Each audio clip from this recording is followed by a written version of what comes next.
वंदन करतो। आज या ठिकाणी भांडे अकॅडमीच्या या सुंदर जल्लोष या कार्यक्रमावरती मंचावर उपस्थित आमचे ज्यांनी सगळ्या विद्यार्थ्यांना महाराष्ट्राच्या बाहेर जाऊन जेईई IIT नीट साठी अभ्यासक्रमासाठी बाहेर जायचं काम पडत होतं असे आमचे भांडे सर, त्यांनी भांडे अकॅडमी या ठिकाणी 17 वर्षापूर्वी उभी केली। त्यांचं खरंच मी मनापासून कौतुक करतो। त्याचप्रमाणे शिवाजी पूजे सरांनी ज्या पद्धतीने त्यांचे माझ्याबद्दल खूप स्तुती केली त्यांचं सुद्धा मी मनापासून आभार आणि कौतुक करतो। आमचे दुसरे मित्र चंदू भोमरे जे नगरसेवकच नाही, नगरसेवकच नाही तर आमचे चांगले मित्र आणि करोनाच्या काळामध्ये त्यांनी एक करोनाच्या रोगांसाठी आणि त्यांच्या घरी असलेली त्यांची जी फॅमिली आहे त्यांच्यासाठी मोठं काम करणारे आमचे चंदू। त्याचप्रमाणे आमचे हरीशजी मोरे की जे FMCचे अध्यक्ष आहेत, सभापती आहेत, की जे शेतकऱ्यासाठी खऱ्या अर्थाने चांगलं काम करण्याचा त्यांना योग आला। असे आमचे मित्र जे आमचे आशिषजी भांडेंचे वडील आहेत, हरीशजी एकनाथजी भांडे साहेब, त्याचप्रमाणे महेंद्रजी बल्ली आहेत। उपस्थित मंचावरती सन्माननीय आणि या ठिकाणी पालक आणि मित्र मैत्रिणींनो, आज या ठिकाणी मित्र आणि मैत्रिणीचा हा शब्द मी यासाठी वापरला की प्रामुख्याने आजकाल फार मोठ्या प्रमाणात हा प्रचलित झालेला शब्द आहे। आणि विद्यार्थी बेटा आपसात बोलू नका बेटा, विद्यार्थी ज्याप्रमाणे पालक मंडळी विद्यार्थ्यांना भांडे अकॅडमी सारख्या चांगल्या ठिकाणी शिक्षण देत असताना विद्यार्थ्यांवरती पूर्ण अवलंबून होतं। आणि सुरुवातीला 10वीच्या एक्झाम मध्ये 9वी 8वी 9वी मधून जेव्हा 10वीत जातो, जेव्हा 12वी मध्ये जातो, तेव्हा साधारणतः प्रत्येक विद्यार्थ्याला आणि प्रत्येक पालकाला असं वाटते की माझा मुलगा हा डॉक्टर झाला पाहिजे, इंजिनियर झाला पाहिजे आणि या देशातला नामवंत व्यक्ती झाला पाहिजे, प्रामुख्याने प्रत्येक पालकाला वाटते।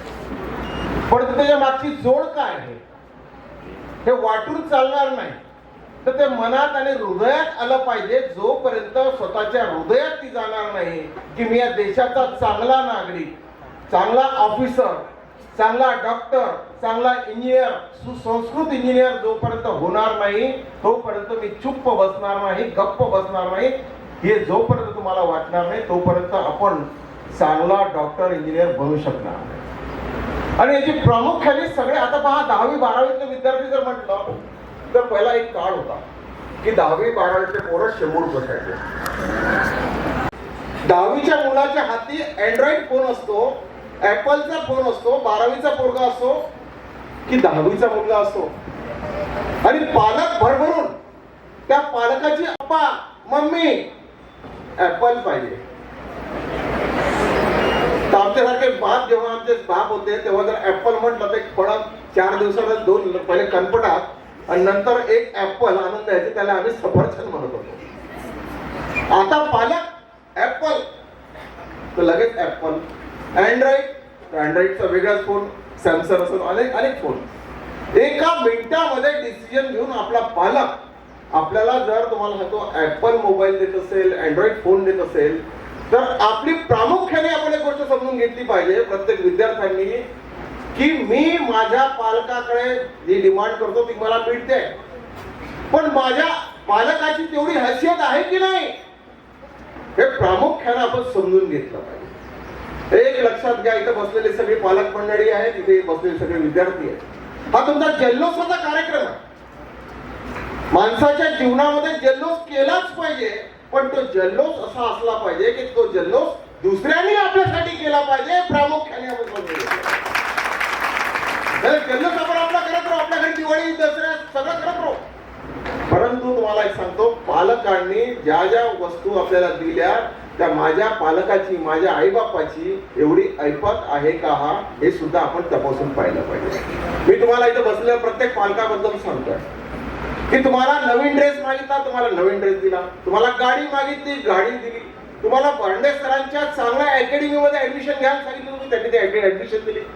पण माझं कर्तव्य का, मुलगा मुलगी माझा पाल्य म्हणून या नात्याने माझ्या मुलांचं कर्तव्य काय हे त्या विद्यार्थ्यांनी समजून घेतलं पाहिजे. तो एका सेकंदात सगळं मिळालं, पण त्याचा विपरीत परिणाम काय होणार आहे की जेव्हा तो तुमचा पाल्य आहे, तुमचे जे विद्यार्थी आहे, त्या विद्यार्थ्यांनी त्या पालकांमध्ये झाकून एकदा पाहिलं पाहिजे. आम्हाला आठवतंय की आम्ही जेव्हा कॉलेजमध्ये शाळेमध्ये होतो तर तेव्हा फार काही जास्त पैसे आई वडिलांना पगार मिळायची नाही. मी सुद्धा एका ऍग्रिकल्चर ऑफिसरचा मुलगा म्हणून तेव्हा लहान वयामध्ये आम्ही पाहिलं की आम्ही अल्टरचे कपडे घालत होतो. म्हणजे वडिलांनी शिवलेला पॅन्ट त्यांचा वापरून झाल्यानंतर त्याला अल्टर करायचं आणि त्याची आम्ही पॅन्ट शिवायची, ही आमची दशा होती. बाबांचं झालेलं मोठं शर्ट वापरून वापरून खराब झाल्यानंतर त्याचं आम्ही छोटं शर्ट करणं हे आमचं काम होतं. आणि त्याच्या पलीकडे जाऊन सांगतो की म्हणजे याचा अर्थ आमच्या पालकाजवळ 10 ड्रेस नव्हते, आमच्या आईजवळ 10 साड्या नव्हत्या. साड्या ह्या प्रामुख्याने 2 राहायच्या, पालकाला प्रामुख्याने 2 ड्रेस राहायचे. एखादा ड्रेस बाजूला ठेवायचा की कोणाच्या मामाच्या मावशीच्या कुठल्या तरी लग्नात जायचं काम पडलं तर तो ड्रेस आपण बाजूला केला पाहिजे आणि घातला पाहिजे. ही परिस्थिती त्या काळात होती, पण आता ती परिस्थिती बदललेली आहे. परिस्थिती जरी बदलली असली तरी तुम्हाला एक सांगतो, पालकाचं जे आहे तेच आहे. पालकाला पगार किती आहे? 35,000, 40,000, 50,000, 1 लाख रुपये. आज त्याप्रमाणे त्याचा खर्च वाढलेला आहे. पोरगाला गाडी घेऊन दिल्याबद्दल रोज 100 रुपयाचं पेट्रोल लागते. 10-20 हजार रुपयाची कुठे जिथे तुम्ही ऍडमिशन घेता तिथे लागते. बाहेरचा पोरगा असेल त्याला खायला 1,000, 2,000, 3,000 लागते. 2-4 हजारची रूम लागते. पालक तुम्हाला कधी सांगणार नाही की मी तुझ्यासाठी काय करतो. एक आई, एक बाप, तो आपला ड्रेस वारंवार 4 ड्रेस घेणारा बाप हा 3 ड्रेसवर घेतो. 3 ड्रेस वरती बसलेला बाप हा 2 ड्रेसवर असतो. ही परिस्थिती या समाजामध्ये आहे. ही सगळ्या विद्यार्थ्यांनी समजून घेतली पाहिजे आणि गोल फिक्स केला पाहिजे. तर मला IAS व्हायचं आहे, मला JEE जर करायचं आहे तर मला चांगला इंजिनिअरिंगला जायचं आहे, IITs मध्ये जायचं आहे. मला जर डॉक्टर व्हायचं आहे तर मला नीट मध्ये जर करायची आहे तर मी प्रामुख्याने टॉप नीट मध्ये मार्क मिळवेल. मी मिळवल्याशिवाय राहणार नाही, ही खात्री आपल्याला असली पाहिजे. आज प्रॉब्लेम काय माहितीये, मामाच्या पोरानं इंजिनिअरिंग केलं म्हणून त्यांनी भांडे कॉलेजला, भांडे अकॅडमीला ऍडमिशन घेतली म्हणून त्याने ऍडमिशन घेतली. त्याने तिथे ऍडमिशन घेतली म्हणून भाच्याने ऍडमिशन घेतली, भाच्याने ऍडमिशन घेतली म्हणून भाचीने ऍडमिशन घेतली. हे प्रामुख्याने सगळ्यांनी समजून घेतलं पाहिजे की गोल आपला फिक्स असला पाहिजे आणि पालकांनी सुद्धा हे समजून घेतलं पाहिजे. आज मी एक बातमी वाचली पेपरमध्ये, सरांनी प्रामुख्याने त्या ठिकाणी उल्लेख केला. मी माझा मुलगा अमरावतीमध्ये असताना आणि तिथे मुंबईला सुद्धा शिकला. मी तेव्हा मी त्या कॉलेजमध्ये DY पाटीलला चुकून एकदा मला त्यांनी बोलावलं आणि DY पाटीलच्या मोठ्या कॉलेजमध्ये त्या ठिकाणी गेलो आणि मी सहज भाषणामध्ये बोलता बोलता सांगितलं की माझा पाल्य तुमच्या इथे शिकतोय. मी तुम्हाला सांगतो की मी ज्या ठिकाणी सरकारी बंगल्यात राहतो त्या बंगल्यावर तो कधी आला नाही, माझ्या फॅमिली तर कधी आलेच नाही. कारण सगळ्यांचं, आमच्या आई वडिलांचं, बाबांचं, माझ्या मिसेसचं सुद्धा हे सांगून होतं की हे जे काही वैभव आहे हे वैभव तुमचं आहे, हे टिकणारं वैभव नाही. आम्हाला ज्या वैभवात आम्हाला सुख वाटते ते वैभव आमचं वेगळं आहे. माझा मुलगा सुद्धा माझ्या गव्हर्नमेंट मोठ्या बंगल्यामध्ये, समुद्राला लागून असलेल्या बंगल्यामध्ये कधी आले नाही, ते राहिले नाही. आणि मी त्या कॉलेजमध्ये गेल्यानंतर चुकून असं तोंडातून शब्द काढला का माझा पाल्य तुमच्या इथे शिकतो आहे DY पाटलांना. तर मला घरी आल्यानंतर त्या पोरांनी सांगितलं का हे कशाला तुम्ही बोलले. आणि जेव्हा पास आउट झाला त्यानंतर त्या पोरांना माहित पडलं की हा कोणाच्या तरी बापाचा चांगला चिरंजीव आपल्या घरी शिकत होता. हे प्रामुख्याने त्यांना नंतर माहित पडलं. ही आता प्रथा राहिली नाही. हे सुद्धा आपण शिकून घेतलं पाहिजे. कारण मी उदाहरण फक्त यासाठीच देतो ही जी आपली सामुग्री आहे ही आपल्या आईची आहे, आपल्या वडिलाची आहे. माझं काय, आज तुम्ही प्रत्येक पाल्य आपल्या स्वतःच्या वडिलाच्या नावानं किंवा आईच्या नावानं ओळखल्या जातात. अरे मला तुम्हाला तुमच्याकडे ही अपेक्षा आहे की तुमच्या नावानं तुमचे मायबाप ओळखला गेले पाहिजे, एवढी प्रामुख्याने आपण तयारी केली. याचा याचे वडील हे आहे. हा याचा पाल्य हे आहे असं होता कामा नये. याचे वडील हे आहे. अब्दुल कलामचं मी या ठिकाणी उदाहरण देतो. त्याचं कर्तृत्व काय होतं हे देशाला सांगायची गरज नाही, जगाला सांगायची गरज नाही. त्या व्यक्तीने पूर्ण जगाचं सगळं बदलून टाकलं आणि देशाचं स्वरूप बदलून टाकलं. प्रामुख्याने त्या एपीजे कलामांचं जर पाहिलं तर त्यांच्या नावानं हा देश ओळखला जाते हे प्रामुख्याने या ठिकाणी सांगण्यात येतं. मी तुम्हाला तर एवढंच म्हणतो की तुम्ही फक्त आपला वडिलांचं नावाच्या ऐवजी तुमच्या नावानं वडील ओळखल्या गेले पाहिजे. मी तुम्हाला एवढंच सांगतो. आज अमरावती शहरामध्ये अनेक व्यक्ती आहेत, नाव घेणं एवढं सोपं नाहीये की जी त्यांची ओळख त्यांच्या स्वतःच्या नावावर सुरू.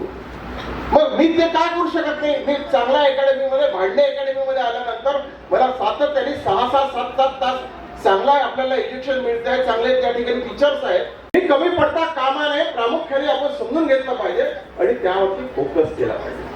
आज तुम्हाला असं आपण 10वी-12वीचे विद्यार्थी या ठिकाणी करत असताना काही इंजिनिअरिंगचे विद्यार्थी सुद्धा आपल्या भांडे सर आपल्याकडे येतात. गोल माणसाचा फिक्स असला पाहिजे. आज तुमच्या सरांनी सांगितलं की प्रवीण मोदी पहिलेच ठरवून ठेवलं होतं की आमदार बनणार आहे, मंत्री बनणार आहे, पहिलेच ठरवून ठेवलं. मला फिक्स आहे. आपली इच्छा पूर्ती जर करायची असेल तर मला प्रामुख्याने गोष्ट असं वाटते की आपला गोल फिक्स करा. मला करायचं काय. बरेचदा तुम्हाला सांगतो 100% गोल फिक्स केल्यानंतर सुद्धा आपण अचीव करत नाही हे सुद्धा प्रामुख्याने सांगणं गरजेचं आहे.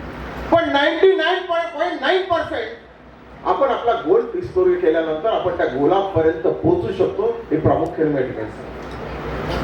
तो गोल फिक्स करायला लागेल.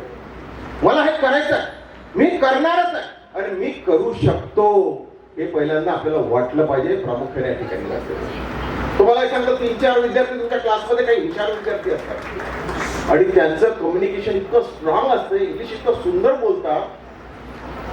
या ठिकाणी परत एपीजे कलामचं उदाहरण देतो. एपीजे कलाम हे जिल्हा परिषदच्या शाळेत शिकले आणि जगाच्या पाठीवर त्यांनी नाव निर्माण केलं. ते तर जिथे तर जिल्हा परिषदच्या शाळेत होते. मग त्यांना इंग्लिश कसं बोलता आलं. प्रॅक्टिसचा भाग आहे. चेन्नईच्या रेल्वे स्टेशनच्या बाहेर गेल्यानंतर चेन्नईच्या केळं विकणारा इंग्लिश बोलू शकतो तर मी का बोलू शकत नाही. आणि माझ्या पालकांनी मला चांगल्या शाळेत टाकलं, परंतु पालकांचा दोष याच्यामध्ये फार मोठा सुद्धा. त्याचं कारण काय की मला भांडेसाहेब तुमच्याकडे येत असतील, आमच्याकडे लोक येतात. सर माझा एकच मुलगा आहे हो, मला एकच मुलगी आहे. मग घरी ठेव, इकडे कशाला पाठवलं, कपाटात घालून ठेवा. अरे मला एक सांगा, तुमच्याकडे एक पाल्य जरी असला, 1 किंवा 2 आता संपला. तसंही आहे ना. आता नवीन एक कल्चर आलं.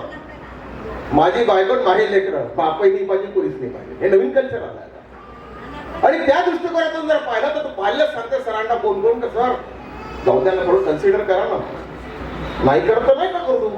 अरे पण तो त्याची जिंदगी बर्बाद करतोय ना. भांडे सरांचं काय चाललं, प्रवीण कोटेंचं काय चाललं, भूषण सरांचं काय चाललं. तो जो तुम्ही कराल ते तुमच्या समोर येणार आहे. तो पाल्य तुमच्यासाठी एक चांगला विद्यार्थी, या जगासाठी या देशासाठी एक चांगला कर्तृत्ववान माणूस बनवण्याचं काम या ठिकाणी सर करतात आहे. त्याला तुम्ही आडवायचा काम आहे. तुम्ही 2 कणपट्यात मारल्या पाहिजे. ते सांगतात ते बरोबर आहे. तुम्हाला एक सांगतो, प्रामुख्याने या गोष्टीमध्ये अति चिंतन करण्याची गरज आहे. मला असं वाटतं जेव्हा मी 10वी-12वीचे आमच्याकडे क्लासेस पोरं येतात याच्यासाठी एक्झामसाठी, तर मला हेच कळत नाही की ऍडमिशन किंवा आपलं सॉरी एक्झाम आहे पालकाची आहे की विद्यार्थ्याची आहे. हो, ते झट कोणी पाणी घेऊन आहे, कोणी सफरचंद घेऊन आहे, कोणी बिस्लरीची बॉटल घेऊन आहे, कोणी लिंबू सरबत घेऊन आहे. अरे तुम्ही एवढं विद्यार्थ्यांना एवढं प्रोटेक्ट नका करू. तुम्हाला एक सांगतो, जर तुम्ही विद्यार्थ्यांना खूप प्रोटेक्ट केलं ना, तुम्हाला एक सांगतो मला अपेक्षित आहे अमरावती जिल्ह्यामधून दरवर्षी 100 लोक IAS IPS झाले पाहिजे. का तुम्ही IAS IPS होऊ शकत नाही. तुम्हाला 9वी-10वीचा तुम्ही जर 11वी-12वीचा जर तुम्ही ऍव्हरेज काढला, 10वीत विद्यार्थ्यांचे मार्क किती आहे ते 88% मिनिमम. त्याच्या पुढे जातात विद्यार्थी. 12वी पर्सेंटेज किती आहे 88% मिनिमम. त्याच्या पुढे विद्यार्थी जातात. माझा दावा आहे भांडे सर आशिष सर की तुमच्या अकॅडमी मधून दरवर्षी तुम्ही जर टार्गेट घेतलं तर 5 पोरं IAS IPS लेवलला जाऊ शकतात. सोपं आहे, एकदम सोपं आहे. तुमच्याकडे त्याच्याकडे 100 वस्तू त्या पालकांनी स्वतः त्याचा अनालिसिस करायचं. 100 वस्तू त्याच्याकडे ठेवायचा, 1 सेकंद पाहू द्या, झाकून टाका. तरी जर त्या विद्यार्थ्यांनी 80 नावं त्यातले लिहिले तर त्याचा पूर्ण खर्च मी करेल, भांडे सर करतील, शिवाजी सर करतील, आम्ही सगळे तिघं मिळून करेल, बसलेलं पूर्ण चेक करेल. तो पोरगा IAS IPS झाल्याशिवाय राहणार. कारण त्याचा आयक्यू स्ट्रॉंग आहे, आयक्यू स्ट्रॉंग आहे त्याचा. त्याला तुम्हाला चलन देण्याची गरज आहे आणि पालकाने सुद्धा त्याला त्या पद्धतीने खतपाणी घालण्याची गरज आहे. बाबू ऊन आहे, कूलर लावू का, बाबू एसी लावून देऊ का, तुला अभ्यासाचा फार लोड आहे, मावशी मामा भेटायला नाही. तो काय करतो, अभ्यास करतोय. तो अंदर मोबाईल खेळून राहिला ना. ही प्रथा परंपरा तुम्हाला लक्षात घालावं लागेल, याला तुम्हाला टार्गेटेड करावं लागेल. आता तसं झालं की घरात बाप पोराशी बोलत नाही, पोरग मायशी बोलत नाही, माय पोरीशी बोलत नाही, पोरग बापाशी बोलत नाही. त्या मोबाईलला एवढा घोळ करून टाकला की त्याची काही हाईटच राहिली नाही. हे खरंच सत्य सांगतो मी. म्हणजे माझे मुलं मोठे कसे झाले मला जर विचारलं तर मी माझ्या बहिणीच्या कार्यक्रमात तिने घर बांधल्यानंतर नागपूरला गेलो आणि माझा मुलगा तेव्हा काही दुसऱ्या तिसऱ्या वर्गात होता. मला बहिणीने विचारलं, बहिणीच्या नंदेने विचारलं, म्हणे भाऊ हा श्रेष्ठ काय करतो तिसऱ्या वर्गात. हे बायकोने डोळे काढून मला सांगितलं दुसऱ्या वर्गात गेलाय म्हणे. माझी घरी लक्ष ठेवत जा. म्हणजे तेव्हा आम्ही बिझनेसच्या ह्याच्यामध्ये किंवा अनेक कामामध्ये असताना, कॉलेजच्या कामामध्ये असताना आमचं लक्ष नव्हतं. पण आज आपल्याला वेळ असून आपण आपल्या जीवनातले रोज 4 ते 5 तास त्या मोबाईल मध्ये घालतो. माझी सुद्धा पोरगी आहे, मला सुद्धा मुलं आहे. साधारणतः आमचं जे ऑब्झर्वेशन आहे ना, प्रामुख्याने सगळ्या मोबाईल मध्ये फिरत राहते. मला असं म्हणायचं की ही तंत्रज्ञानाची गरज आहे, ती शक्ती आहे, पण त्यामधून आपण काय साध्य केलं पाहिजे हे सुद्धा आपण ठरवून घेतलं पाहिजे. मी प्रत्येक पाल्यांना सांगेल की विद्यार्थ्यांवरती लक्ष ठेवलंच पाहिजे. कारण आपले विद्यार्थी सुसंस्कृत आहे, महाराष्ट्राची देण आहे. या अमरावती जिल्ह्याचा इतिहास आहे. संत गाडगे महाराज, तुकडोजी महाराज, गाडगे महाराज, भाऊसाहेब पंजाबराव देशमुखांचा जिल्हा आहे. हा एवढा छोटासा जिल्हा नाही, या जिल्ह्याचं ऐतिहासिक स्वरूप आहे. रुक्मिणीचं माहेर घर आहे, इकडे अंबाबाईचं घर आहे. मोठा इतिहास आहे. त्या इतिहासाला घेऊन आपण प्रत्येक विद्यार्थ्यांनी काम करणं अत्यंत गरजेचं आहे. पोरींकडनं जे जे आपले असेल त्याच्याकडनं 2 पॅरिग्राफ वाचून घ्या दाबून, आणि त्याला विचारायचा अर्थ काय. फार सोपं आहे. आज आम्ही इंजिनिअरिंग कॉलेजमध्ये जेव्हा प्लेसमेंट देतो, हायएस्ट प्लेसमेंट या महाराष्ट्रामध्ये PR कोटे पाटीलचा हायएस्ट प्लेसमेंट, हायएस्ट. दरवर्षी 500-600 विद्यार्थ्यांनी प्लेस करतो. पण ते आमच्याकडे जेव्हा HR येतात ते आम्हाला सांगतात की सर पोरांचं कम्युनिकेशन चांगलं नाही, पोरांना इंग्लिश बोलता येत नाही, बाकी टेक्निकल चांगलं आहे. पण आज तुम्हाला प्रामुख्याने या ठिकाणी सांगतो की पहा कसं असते, तुमचं प्रेझेंटेशन कसं आहे, तुम्ही बोलता कसं, तुम्ही वागता कसं, यावरती फार महत्वाचं आज मार्किंग आहे. तर त्याचा उपयोग अजिबात होणार. प्रामुख्याने तुम्हाला सांगतो की इंग्लिश कम्युनिकेशन ही इंग्लिशची आपली मातृभाषा नाही आहे. आम्ही महाराष्ट्र गव्हर्नमेंटचे हिरो लोक आहेत काही की आम्ही ते माता इंग्रज आमच्या इंजिनिअरिंग सुद्धा मराठीत शिकवणार आहे. हे देव काम आम्ही या ठिकाणी करतोय. हासायचीच मजा आहे. म्हणजे इंजिनिअरिंगचा सब्जेक्ट आणि हा बाकी सब्जेक्ट हा मराठीत शिकवणार आहे. त्याला कोण शिकवणार, त्याला कोण नोकरी देणार. अरे त्याची लँग्वेज याच्यात त्याच्यावर करावंच लागेल. तुम्ही इंग्रजीची लँग्वेज जर उद्या मराठीत शिकवायला लागेल, इंग्लिश तुम्हाला दिला, हा तुमचा इंग्लिशचा एक सब्जेक्ट आहे, आणि त्याला तुम्हाला मराठीत कन्वर्ट करून जर दिलं तर त्या इंग्लिशचं काय झालं. एक लक्षात घ्या, सगळ्यांनी एक लक्षात घेतलं पाहिजे की प्रामुख्याने मला जे करायचं आहे ते मी ठरवून घेतलं पाहिजे. आणि आपलं टार्गेट ओरिएंटेड जर आपण काम केलं, तुम्हाला मी प्रत्येक सांगतो भांडे सर, आपलं 2200 विद्यार्थी तुमच्याकडे 17 वर्ष झाले, 17 विद्यार्थ्यांपासून आपण सुरुवात केली. तुमचं तर कौतुकच केलं पाहिजे की कोट्यासारख्या ठिकाणी जाणाऱ्या विद्यार्थ्यांना तुम्ही अमरावतीत शिक्षण देताय. एवढं सोपं नाहीये.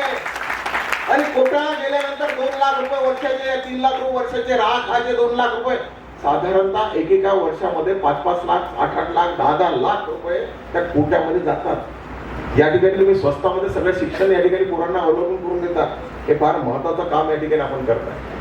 मला असं वाटतं की आपण येणाऱ्या काळामध्ये प्रामुख्याने सगळ्या विद्यार्थ्यांनी मला हे जमत नाही हा शब्दच डायरीतून खोडला पाहिजे. मला हे जमते हे डायरेक्ट आपण लिहून घेतलं पाहिजे.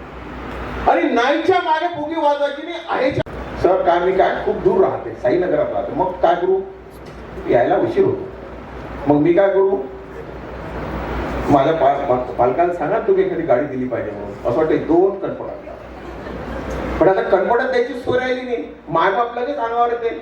माझ्या मुलाला तुम्ही हात कसा लावला?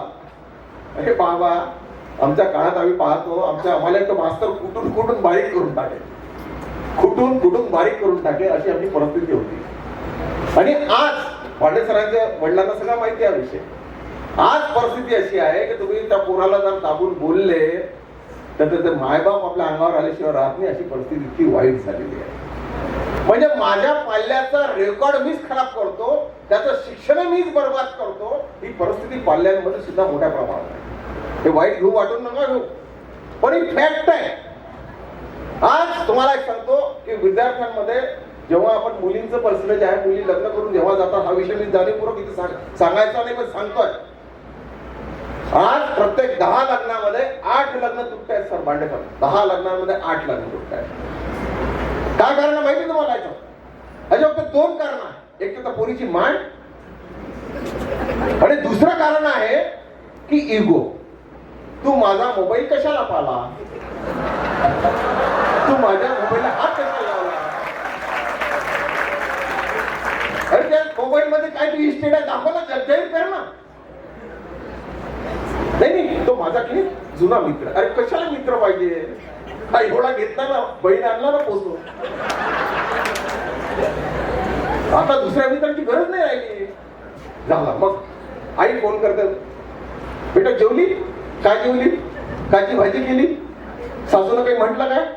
सासऱ्यानं काही म्हटलं काय? हे टाइमवर आले का? टाइमवर गेले का? आपण या क्लास मध्ये आल्यानंतर, भांडे अकॅडमी मध्ये आल्यानंतर सुसंस्कृत आपण या ठिकाणी शिक्षण घेतो आहे. आणि या देशामध्ये मी सुसंस्कृत एक चांगला विद्यार्थी बनेल आणि या देशाचं नाव चांगल्या ठिकाणी करेल, हे आपण प्रामुख्याने सांगतो. आणि सगळ्यात सवयीचा भाग आहे. सगळ्यांनी प्रामुख्याने याचा बदल करणं अत्यंत गरजेचं आहे.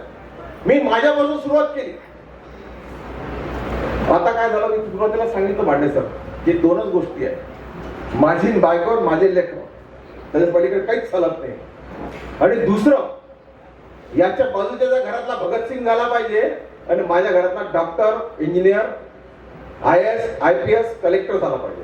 ही भावना पण सुद्धा खोडून टाकण्याची अत्यंत गरज आहे. कारण एक लक्षात घ्या, हे आपण अनुकरण करतो, या अनुकरणावर सगळं चालत राहते. बाजूचा जर डॉक्टर झाला, बाजूचा जर इंजिनियर झाला, बाजूचा IAS झाला, IPS झाला, तर किमान आपला पोरगा SDO तहसीलदारापर्यंत पोहोचल्याशिवाय राहणार नाही, हे प्रामुख्याने आपण सांगितलं. शिवाजी निघाले पाहिजे दुसऱ्या घरातून, आणि तलवार आम्ही आमच्या घरात घेऊन बसू, असं चालणार. सगळ्यांनी एक लक्षात घेतलं पाहिजे, सगळ्या विद्यार्थ्यांनी एक लक्षात घेतलं पाहिजे की तुमच्या पाल्याने तुमच्यावरती भरपूर पैसे खर्च करत आहे, आणि त्या पैशाचं मी चित करून मी पालकांना दिल्याशिवाय राहणार नाही. प्रामुख्याने आपण ही आपल्या मनाला गॅरंटी दिली पाहिजे. जशी आम्ही मोदीजींची गॅरंटी आहे, चांगलं झालं तरी गॅरंटी, मेला तरी गॅरंटी, जिवंत राहिला तरी गॅरंटी, अशी गॅरंटी आपण पाल्यांनी आपल्या पालकांना दिली पाहिजे. प्रामुख्याने सांगतो, असाध्य काहीच नाही, सगळं साध्य होऊ शकतं. मनाचा कॉन्फिडन्स पाहिजे माणसाला, मनाचा कॉन्फिडन्स. मी माझं सगळं, तुम्ही अनालिसिस करा. माझा आता काही दिवसात मी माझी एक वेबसाईट नवीन पाठवतो, टाकतोय की माझा जीवनातला पुरा क्रम मी त्यावरती टाकतोय की माणूस कुठे घालू शकत नाही. एक वेळ मी सुद्धा पाहिली, आता तुम्ही पोरांशी बोला, लगेच पोरं पाहता सुसाईड केलं, कुठून 10व्या मजल्याच्या बिल्डिंगहून, 8व्या मजल्याच्या बिल्डिंगहून, ह्या अनेक गोष्टी आपल्याला पाहायला मिळतात. पोरांच्या थोडसे मनाविरुद्ध झालं की पोरांना असं वाटतं की काय झालं काय नाही. ह्या भावना आपल्या मनातून सुद्धा निघून गेल्या पाहिजे. याचं कारण असं आहे की आपली आई आपल्याला पोटामध्ये 9 महिने 9 दिवस वागवते आणि तिचं ते भवितव्य उभं करते की माझा मुलगा, माझी मुलगी ही चांगली एक देशाचा चांगला नागरिक घडवण्यासाठी माझी त्याला मदत होणार आहे, हे प्रामुख्याने प्रत्येक पालकाला वाटते, हे लक्षात घ्या. आणि आपण क्षणामध्ये आपला काहीतरी विचार, आपला विपरीत विचार आपल्या मनात येतो. माझा बॉयफ्रेंड पळाला, मला शाळेत शिकता आलं नाही, किंवा मला शाळेत जमलं नाही, माझा क्लास खराब झाला, किंवा माझी एक्झाम मध्ये मी कमी पडली, किंवा मी एक्झाम मध्ये चांगला परफॉर्मन्स देऊ शकले नाही, आणि म्हणून मी सुसाईड करतो. त्या बापाला, त्या मायबापाला काय वाटत असेल प्रामुख्याने हा सुद्धा आपण विचार केला पाहिजे. ज्याच्या ज्याच्या मनात येत असेल असं, तो तुम्हाला एक सांगतो की ती विद्यार्थी मोठ्या प्रमाणामध्ये त्यांना आपण ट्रॅक केलं पाहिजे. कारण आपण आपसात बोलतोय. तुम्ही सारा एक चांगला विषय सांगितला की तुम्ही काउन्सिलिंग करता विद्यार्थ्यांना. काउन्सिलिंग हा पार्ट फार महत्वाचा आहे. आज पालक काउन्सिलिंग करू शकत नाही, कारण पालकांचं विद्यार्थी ऐकत नाही. टीचरचं काउन्सिलिंग विद्यार्थी ऐकतात. प्रामुख्याने आपण या काउन्सिलिंग मध्ये, कारण मी तुमचं खूप ऐकलं, काउन्सिलिंग लोकांना, पोरांना प्रोत्साहित करून लाईनवर ठेवतो.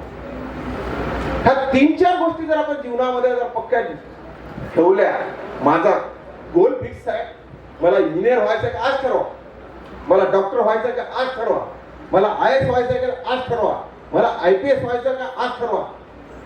फक्त हे बोलून चालणार नाही. कवा या ठिकाणी आता दुसरा कलेक्टर आला, तो बिहारचा आहे, या ठिकाणी पोलीस कमिशनर आला, तो दिल्लीचा आहे, हे म्हणून चालणार नाही. मी खुद्द कलेक्टर अमरावती जिल्ह्याचा बसेल, मी महाराष्ट्रात कलेक्टर म्हणून बसेल, मी कमिशनर म्हणून बसेल, ही आपण प्रामुख्याने या ठिकाणी शपथ घेतली पाहिजे.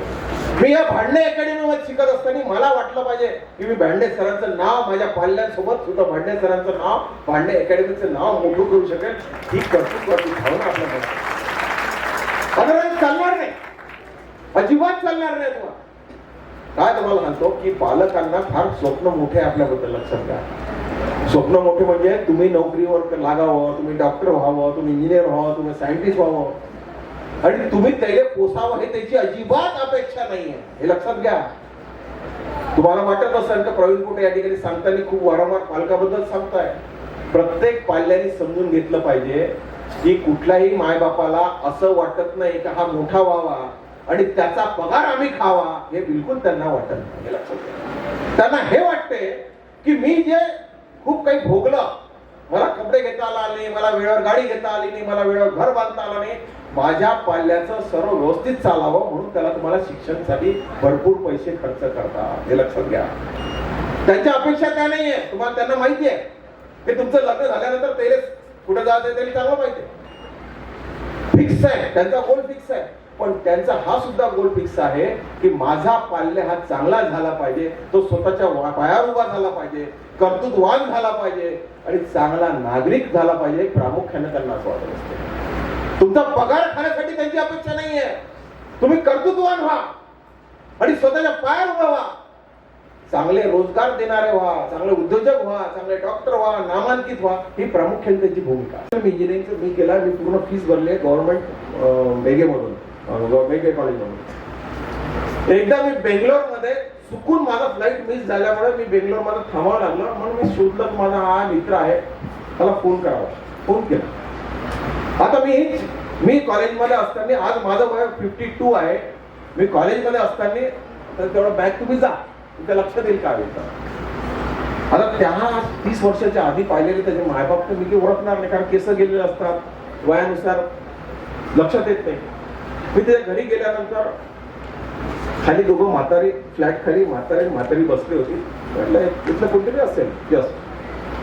मी त्याला सहज विचारलं, मी नाश्ता झाला त्याच्याकडे, त्याची बायकोनी सांगितलं असं ढमकं भाऊजी ढमकं खूप काही सांगितलं. मी त्याला विचारलं, काय म्हटलं बाबा आई बाबा कुठे आहे, तर गावाला असतं. म्हटलं मग महिन्याची वेळी 10-15 हजार पाठवतो. अरे म्हटलं त्यांना पेन्शन होतं. हो पेन्शन आहे म्हणे त्यांना, त्याची फारकी त्यांना गरज पडत नाही. मग मी खाली आल्यानंतर मी वापस जायला निघालो. लिफ्ट मधून खाली आलो, मला सोडायला आला गाडीपर्यंत आणि मी गाडीत बसून निघून गेलो. पण साधारणतः एक 7-8 मिनिटात मी समोर जाऊन ड्रायव्हरला म्हटलं गाडी वापस केली. कारण ते दोघं नवरा बायको जेव्हा मी पाहिले, म्हातारी आणि म्हातारी, की मला जाणवत होतं की महाराष्ट्रातली लोक आहेत. कारण आपली संस्कृती, महाराष्ट्रातली संस्कृती ही कुठेही रिफ्लेक्ट होते आणि त्याचं साऊथ आहे. साऊथची रिफ्लेक्शन होणारी आणि महाराष्ट्राची संस्कृती डायरेक्टली रिफ्लेक्ट होते. डायरेक्ट त्याला 5-7 मिनिटात समजा इथून पंचवटीत गेलो, तिथं वापस घेतली गाडी आणि मी जाऊन विचारलं. मी बुद्ध जाणीवपूर्वक त्याची मराठीत बोलतो. इतके शुद्ध मराठी बोलले तो, जसे ते पहिला शब्द मराठीत बोलतो. म्हटलं याचे महाप आहे. काय लक्षात घेतलं की हे माझ्या मित्राचे आई वडील आहे. प्रामुख्याने माझ्या लक्षात आलं. मी त्यांना विचारलं आणि फार वेगळ्या पद्धतीत बोलले. ते त्यांचं इथं घर सुद्धा आहे, चांगलं घर आहे. पण काय होतं तुम्हाला तो आता जी प्रस्तुती आहे ना, एक पोरगा एक पोरगी, तुला आता जाणार कुठे विचार आहे. आमच्या आराठीनगरमध्ये अर्धे आराठीनगर फॉरेनमध्ये अमेरिकेतच आहे. कोरोनाच्या काळात ते आम्हाला सांभाळायला लागलं. म्हणजे अशी परिस्थिती या देशात आणि माणसं तयार झालेली आहे. मग त्याला विचारलं, त्याने सगळं मांडलं आणि नंतर मी त्याला एकदा फोन केला. त्याला फोन करून मी त्याला सांगितलं की तुझी परिस्थिती खराब असताना मी तुला इंजिनियर करण्यासाठी पूर्ण फीस भरली आणि तू तुझ्या मायबापाची माती करून त्याला खाली बसून चौकीदार म्हणून तू खाली त्याला बसून ठेवलं. आणि त्या तिथला जो चौकीदार होता त्याला सुद्धा हेच होतं का याच्या गावाची माणसं आहेत, ही याची मायबाप नाही, हे सुद्धा त्याने त्या लोकांना सुद्धा हेच सांगितलं. ही परिस्थिती कोणाला येऊ नये प्रामुख्यानं. म्हणून या ठिकाणी पण सुसंस्कृत या महाराष्ट्राला लाजेल सोजवेळ असं या ठिकाणी आपण एज्युकेशन देतात. त्याबद्दल मी आपला मनापासून आभार व्यक्त करतो आणि सगळ्या विद्यार्थ्यांना खूप खूप शुभेच्छा देतो. येणाऱ्या काळामध्ये आपण नामवंत कीर्तिवंत व्हावं एवढी अपेक्षा करतो आणि आपण बोलावलं त्याबद्दल खूप मनापासून मी धन्यवाद व्यक्त करतो. आपण असेच पुढे जात राहा. आज भविष्य आहे, मी असं म्हणतो 44 तयार करा आणि नामवंत कीर्तिवंत आपली ही संस्था आपली भांडे अकॅडमी चालावी एवढीच मी विनंती करतो. आपण बोलावलं, आदर सत्कार केला त्याबद्दल मी खूप खूप मनापासून आभार व्यक्त करतो. धन्यवाद. जय जय.